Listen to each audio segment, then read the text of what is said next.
You probably don't realize it, but your brain is being changed every day. Not by drugs or alcohol, but by this. The average person now spends hours each day scrolling through short video entertainment. Many people find it harmless because it's just entertainment, right? Well, what if I told you that this is not only changing your motivations, your memory, and what your brain finds enjoyable, but the structure of your brain overall? Today, I'm going to explain to you what scrolling is actually doing inside your brain, but most importantly, how you can stop it before it's too late. For all of human history, our brains evolved in environments where information was scarce. Back in the caveman times, if you found a new berry, found a new shortcut, or learned a new skill, that information could literally help you survive. So evolution rewarded curiosity. Every time you discovered something new, your brain released dopamine.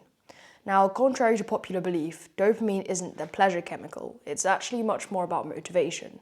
It tells your brain, that was useful, go and find more. You need to get more of that to survive.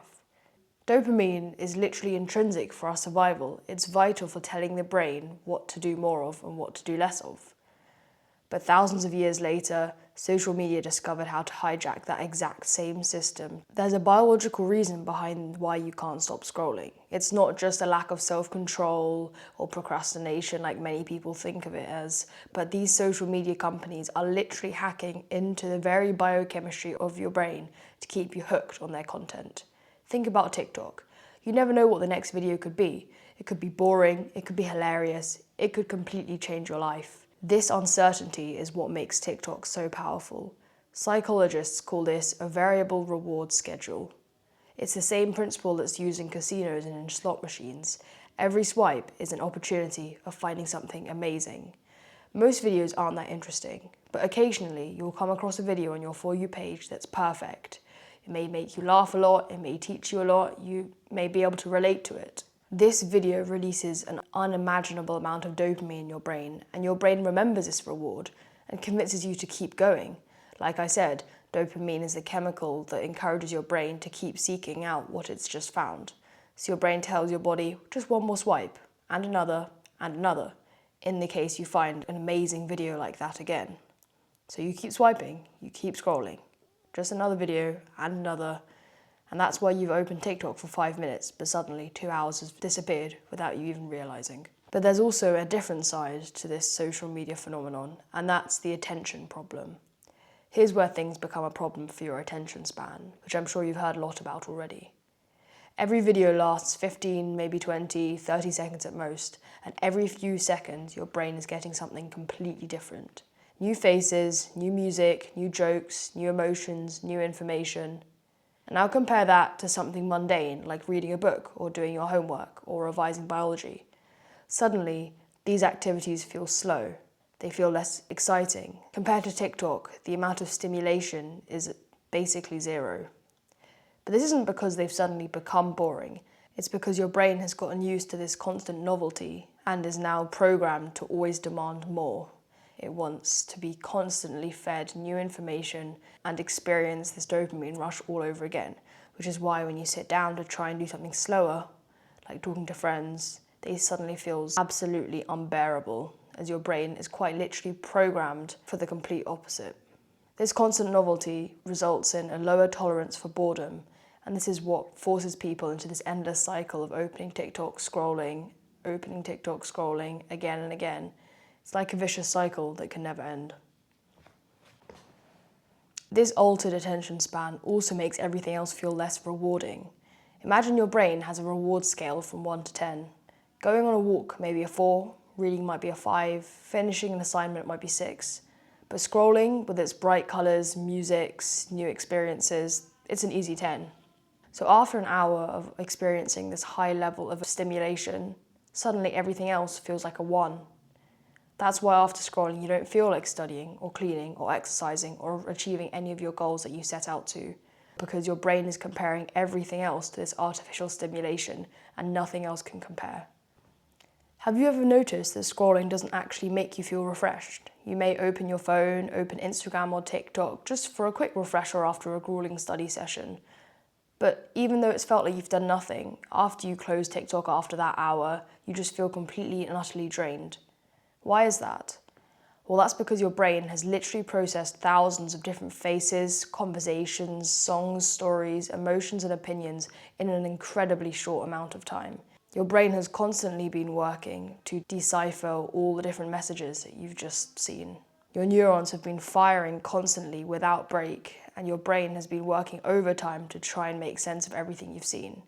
So your brain has been working very hard, just on nothing meaningful, and this is why it can feel so exhausting after a long scrolling session. So now for the important bit. How can we fix this? Well, the good news is that there's something called neuroplasticity, which means your brain is incredibly adaptable. It changes in response to what you want it to do. So if scrolling can change your brain in this way, the opposite is also true. You can force your brain to develop a genuine love of the slow life, of things that are less stimulating but more rewarding. Here's how. First of all, create friction. Make it genuinely difficult for yourself to open TikTok or Instagram, and don't make it just a reflex anymore. Ways you can do this that really help me are remove these apps off your home screen.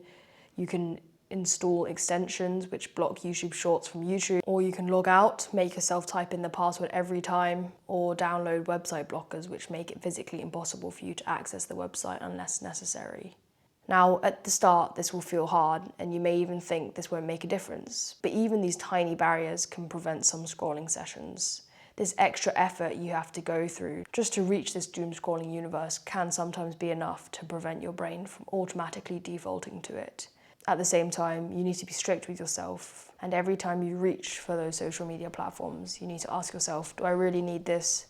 Do I really want to become the person that I will be after this? Secondly, you need to become comfortable and let yourself be bored. For example, if you're waiting in the queue in a supermarket, don't automatically reach for your phone. Your brain needs moments where nothing is happening, where it's in its rested state, where neurons aren't constantly firing. This is where creativity appears, and scientists have shown time and time again that boredom is good for your brain and can even help with neuron development. But thirdly, and most importantly, is replacing scrolling instead of just removing it. If scrolling is a huge part of your life, removing it will leave a gaping black hole and you'll have nothing to do, and this will ultimately mean you default back to it. So instead, develop some hobbies. Read, walk, listen to podcasts, get active, anything. Just give your brain something to do so that it can forget about the artificial stimulation that is scrolling. At first, it'll feel difficult and these activities will all feel painfully slow. But if you persevere, get through the first 10 minutes, first half an hour, your brain will ultimately get used to it. It'll mold itself around what you give it.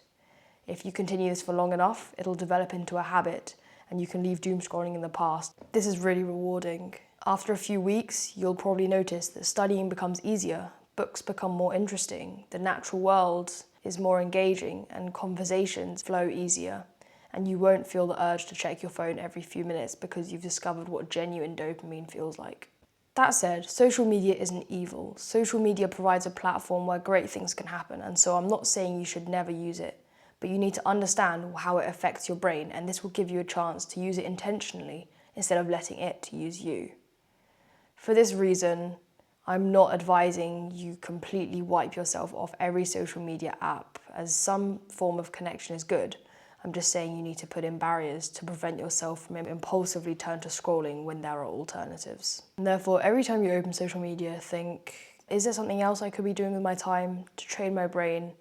Do I really want to become the person that I will be if I sit here on TikTok for an hour scrolling? Give your brain a rest, give yourself a rest, and go and achieve better things, which you can do if you just try and limit your time on social media. Thank you for watching, and I'll see you in the next one.